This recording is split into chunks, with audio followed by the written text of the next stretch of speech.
चलिए, इससे पहले जो है परिमेय संख्या के बारे में जाने थे और सिद्ध किए थे √5 एक अपरिमेय संख्या है।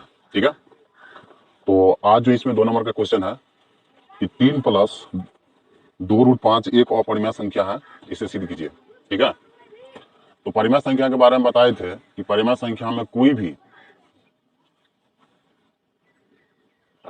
रूट में रहे, अगर वर्गमूल निकल जाए तो वो क्या है, परिमेय संख्या है। अगर वर्गमूल ना निकले तो वो कौन सी संख्या है, अपरिमेय संख्या है। तो इस बार के एग्जाम में भी 2023 में भी पूछा था, है ना।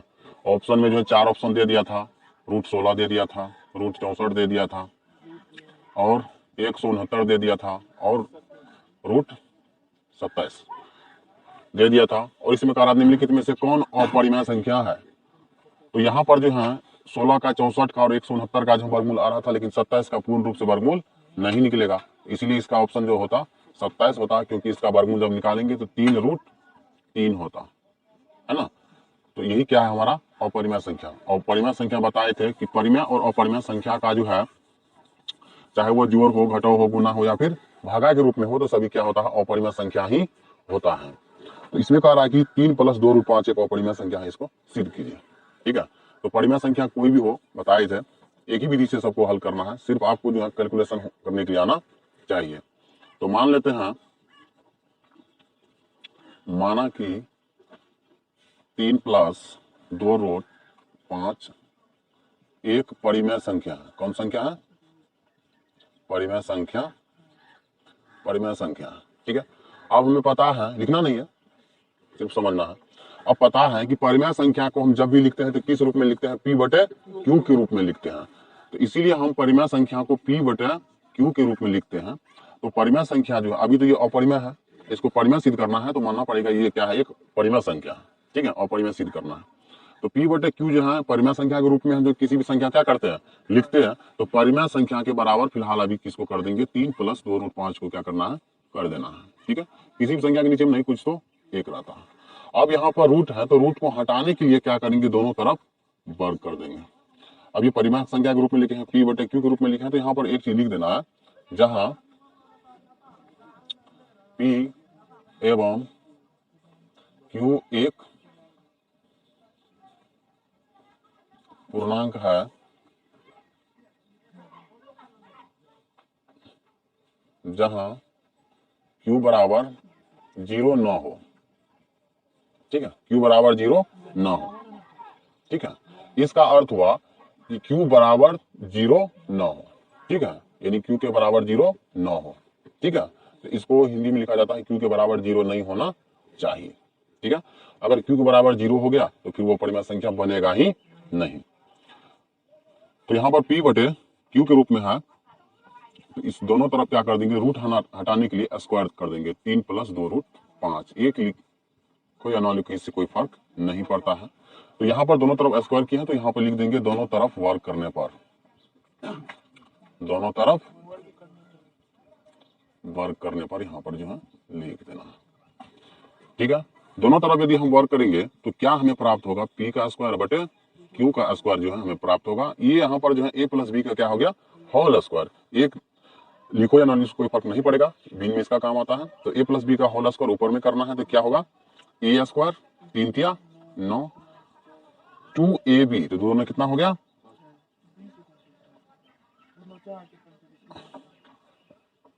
A + B का होल स्क्वायर। दिक्कत होता है तो लिखिए दो। ठीक है, तो क्या होता है, A² + B² + 2AB।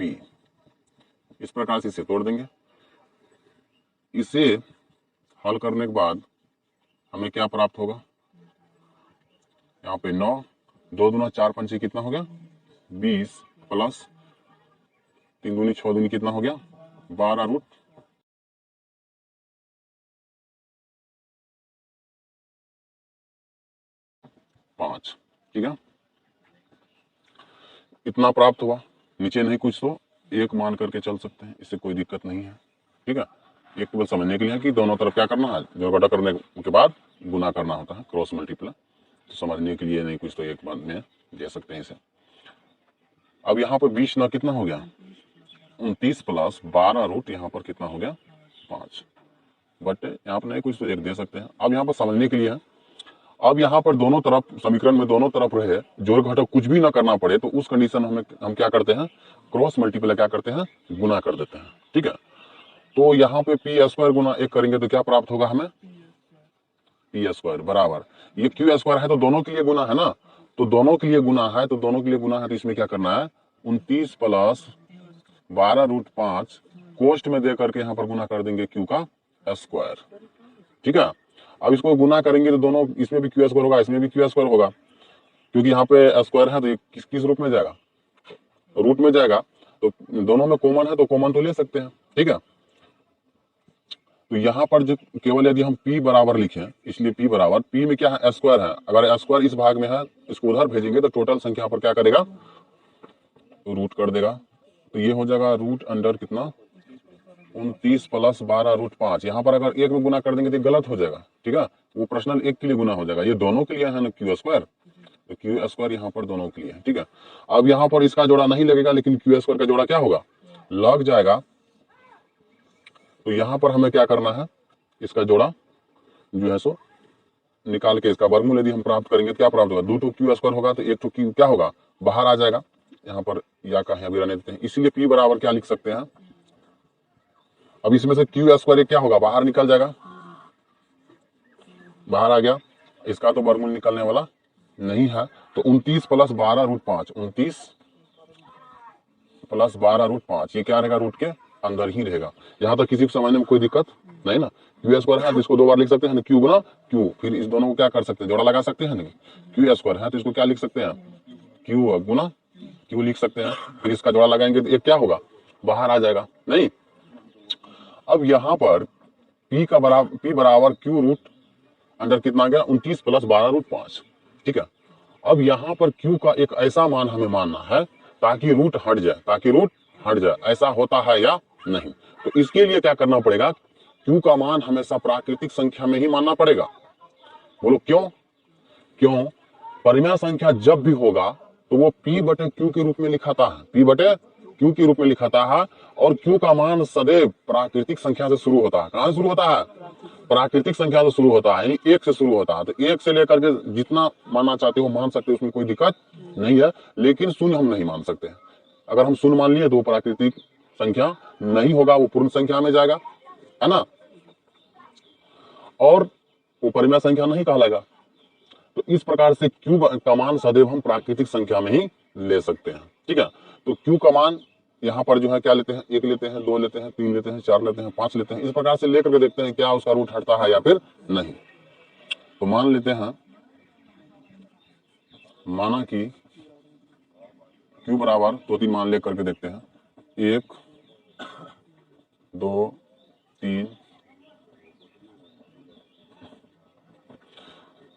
ठीक है, 2-3 तो मान लेकर के देखते हैं क्या होता है।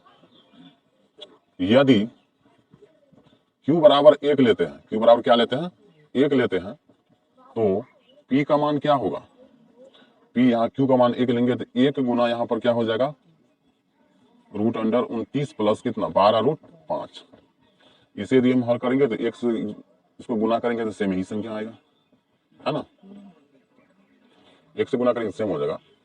पुनः q बराबर क्या लेंगे, 2, तो p बराबर क्या होने वाला है, 2√29 प्लस 12√5, यही प्राप्त होगा। पुनः q बराबर कितना, 3 यदि हम लेते हैं, इसलिए लिख देते हैं, ठीक है, इसलिए लिख देना, इसलिए p बराबर यहाँ पर फिर क्या होने वाला है, 3√29 प्लस 12√5 ही प्राप्त होने वाला है। अर्थात एक अपरिमेय संख्या है और एक जो है परिमेय संख्या, इन दोनों के यदि हम गुना करेंगे तो हमेशा क्या बनेगा, अपरिमेय संख्या ही प्राप्त होने वाला है। इस प्रकार से 3 ले, 4 ले, 5 ले, 1000 तक भी अगर हम गुना करेंगे तो इसका रूट हटने वाला नहीं है। तो इस प्रकार से हम यहाँ पर क्या लिख सकते हैं, अतः यह विरोधाभास है, यानी विरोध प्रकट करता है कि ये कभी जो है रूट हटने वाला बाहर से नहीं है, कितना भी संख्या गुना कर दे, अतः यह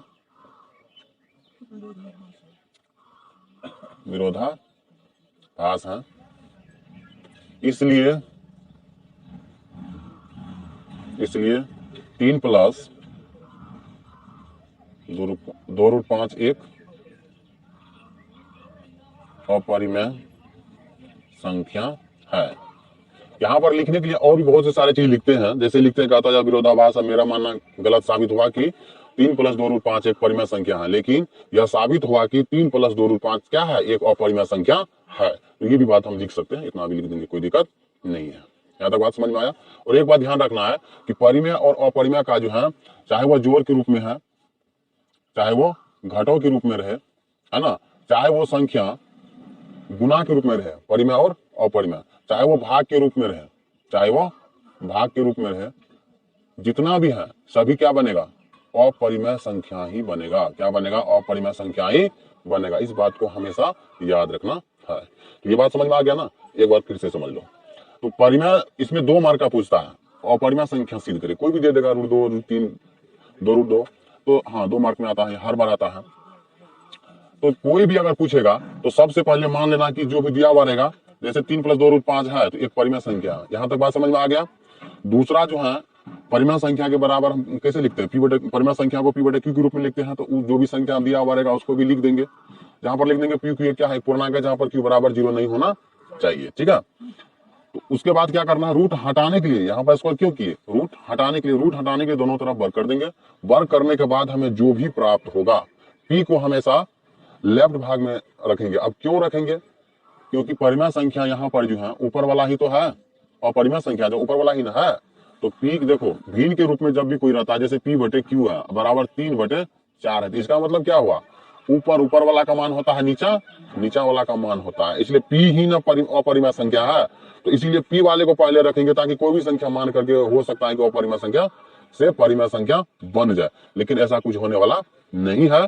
तो इसीलिए जो है p को लेफ्ट साइड रखते हैं ताकि वो परिमेय संख्या बन जाए, लेकिन ऐसा वो बनता नहीं है।